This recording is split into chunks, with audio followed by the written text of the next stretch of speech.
श्रीरामरक्षास्तोत्रम् श्री उदकौशिकमुनिविरचितम्। ॐ श्रीगणेशाय नमः। ॐ अस्य श्रीरामरक्षास्तोत्रमन्त्रस्य बुद्धकौशिकमुनिः सीतारामचन्द्रो देवता अनुष्टप्छन्दः सीताशक्तिः श्रीमान् हनुमान् कीलकम् श्रीरामपृच्छते रामरक्षास्तोत्रजपे विनियोगः। ध्यानं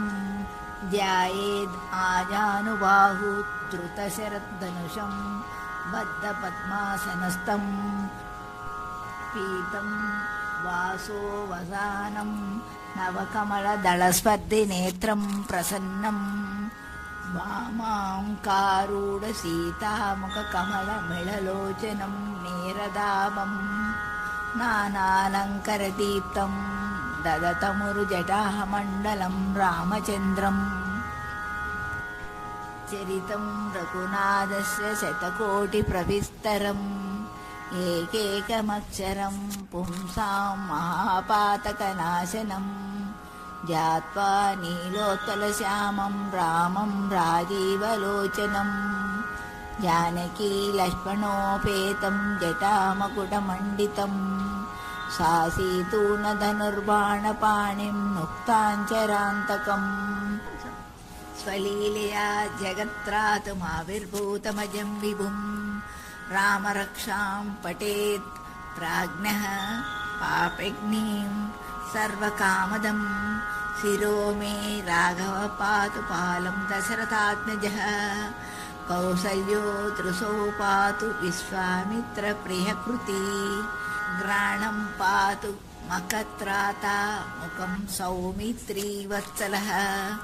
जिह्वं विद्यानिधिः पातु कण्ठं भरतवन्दितः स्कन्धौ दिव्यायुधः पातु भुजौ भग्नेशकार्मुकः करौ सीतापतिः पातु हृदयं जामदग्निजित् मध्यं पातु करध्वंसी नाभिं जामवदाश्रयः सुग्रीवेशः कटि पातु तक्तिनी हन्मत्प्रभुः पुरूरघूतम पातु रक्षकुलविनाशकृत् जानुनी सेतुकृत् पातु जङ्गे दशमुखान्तकः पादौ विभीषणश्रीदः पातु रामोऽखिलं वपुः एतां रामबलोपेतं रक्षां यस् सुकृती पठेत् स चिरायु सुखी पुत्री विजयी विनयी भवेत् पाताल भूतल व्योमचारिण चद्मः चारिणः द्रष्टुमपि शक्तास्ते रक्षितं रामनामाभिः रामेति रामभद्रेति रामचन्द्रेति वा स्मरान् नरो न लिप्यते पापैर्भुक्तिं मुक्तिं च विन्दति जगज्जन्त्रेकमन्त्रेण रामनामाभिरक्षितम् यः कण्ठे धारयत्तस्य करस्थः सर्वसिद्धयः वज्रपञ्जरनामेदं यो रामकवचं स्मरेत् अव्याताग्न सर्वत्र लभते जयमङ्गलम् अधिष्ठवान् यदा स्वप्ने रामरक्षामिमामहरः तदा लिखितवान् प्रातः प्रबुद्धो बुद्धकौशिकः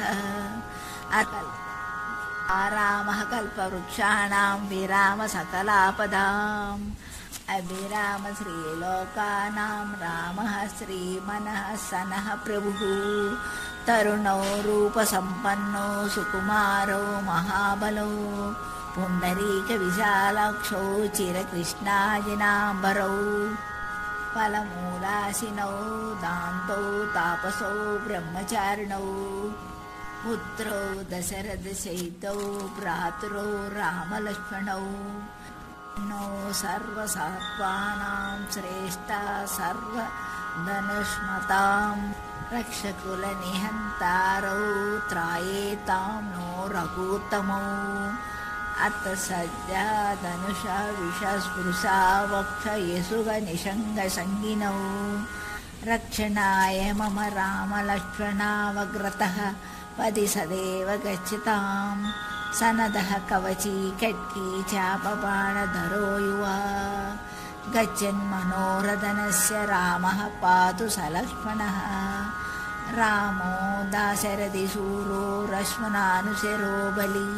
काकुत्स्थः पुरुषः पूर्णः कौसल्यो रघूत्तमः नानाराक्षसवीरशूरनिधने धीरं महानायकं कौसल्यातनयं पवित्रचरितं वन्दे अम्बुजाश्यामलम् दैत्यानां नाशनार्थं करदूतधनुषं शिष्टरक्षणार्थपाणिं योगिनां मनसेन्दुं मुखकमलदया वीक्षणं भक्तबन्धं वेदान्तवेद्यो यज्ञेशः पुराणपुरुषोत्तमः जानकीवल्लभश्रीमानप्रमेयपराक्रमः इत्येतानि जपे नित्यं मद्भक्तश्रद्धायान्वितः अश्वमेधादिकं पुण्यं सम्प्राप्नोति न संशयः रामं दूर्वाददलश्यामं पद्माक्षं पीतवाससं स्तुवन्ति नामाभिर्दिव्यैर्नते संसारिणो नराः रामं लक्ष्मणपूर्वजं रघुवरं सीतापतिं सुन्दरं काकुत्स्थं करुणार्णवं गुणनिधिं विप्रप्रियं धार्मिकं राजेन्द्रं सत्यसन्धं दाशरथतनयं श्यामलां शान्तिमूर्तिं वन्दे लोकाभिरामं रघुकुलतिलकं राघवं रामनारीं रामाय रामभद्राय रामचन्द्राय वेदसे रघुनाथाय नाथाय सीताय पते नमः।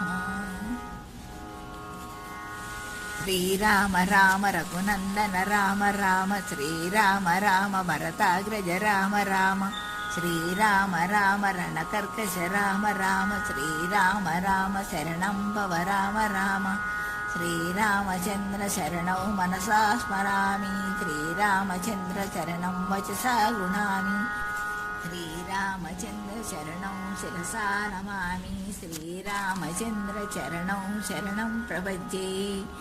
मता रामो मत्पिता रामचन्द्रः स्वामी रामो मत्सखा रामचन्द्रः सर्वस्वमे रामचन्द्रो दयालुः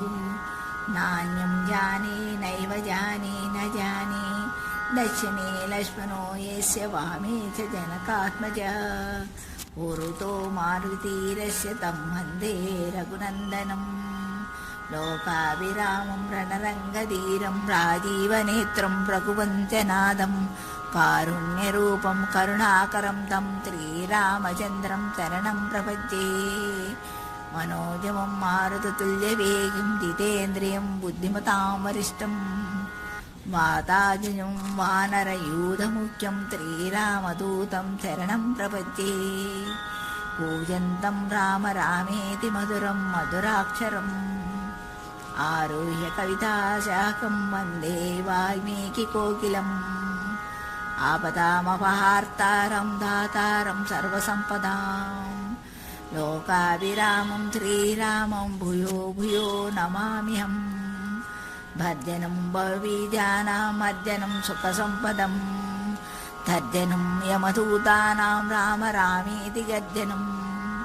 रामो राजमणि सदा विधीयते रामं रमेशं भजे रामेणामयतानि साचरजामो रामाय तस्मै नमः रामानास्ति परायणं परतरं रामस्य दासोऽस्म्यहम् रामे चित्तलय सदा भवतु मे भो रामा मामुद्धरम् श्रीराम राम रामेति रमे रामे मनोरमे सहस्रनाम तत्तुल्यं राम राम वरानने।